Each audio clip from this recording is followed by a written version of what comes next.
our weak friend as bait for the unsuspecting. This mostly happened in our late teens and 20s.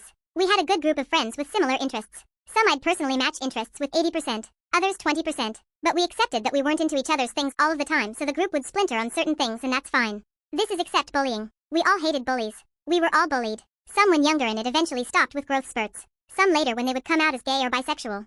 One though, we'll call him Robert, was bullied all of the time. He was smaller than most. Puberty hit him like a brick. Bad facial hair. 5 feet 2 if that. And was always skinny. But this guy was the funniest. Most creative guy we as a gang ever spoke to when we met him at aged 14. Some were younger, some older, blah.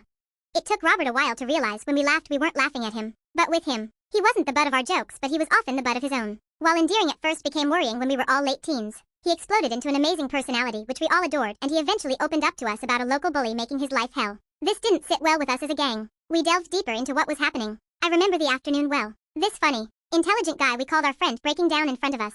We all are different shapes and sizes, but a lot of us were GAA players. Football and hurling, and 2 were both.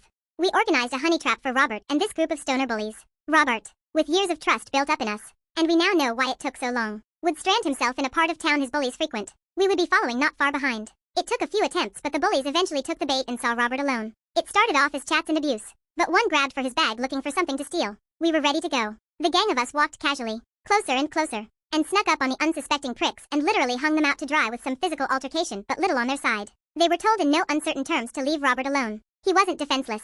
You would think this would stop them, but they persisted against Robert for a few weeks. Each time there was a few of us around waiting for something to happen, and each time we intervened. Some took it further than others, but the bullies got what was coming to them and they eventually stopped. Since then we would send Robert out to essentially look for trouble without instigating it. If anybody came to him looking for an easy target, they were always met with Rob's personal bodyguards, and I'd be lying if I said I didn't enjoy my shifts. Please like and subscribe.